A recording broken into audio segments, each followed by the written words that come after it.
Marami ang natutuwa kay Bimby Aquino. Dito natin makikita sa off-cam moments niya kung gaano siya ka-gentleman din habang mini-makeupan. At ganun din sa ka-intense habang nasa backstage siya. Kasi nga isasalang siya bilang guest host, diba? Lagi siyang kabado. Kasi nga hindi umano siya ready lagi o hindi siya feeling na comfortable talaga na bigla ang mag-speech o magsalita umano sa harap ng maraming tao. Pero gayon pa man, dapat sanayin umano ang sarili niya dahil isa siyang Aquino at kaakibat nito ay talagang lagi siyang mapapadalo sa mga mismong may ilalabas o mga featured kasi nga napakalakas niya sa masa.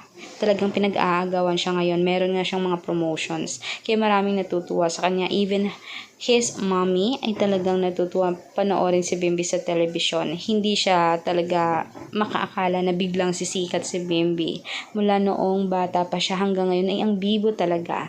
Napakapo at opo talaga siya magsalita at ganoon na rin ang mommy ni Riza na talagang super nababaitan kay Bimby. Ang pogi pa umano sa personal at ang kinis-kinis ang puti-puti.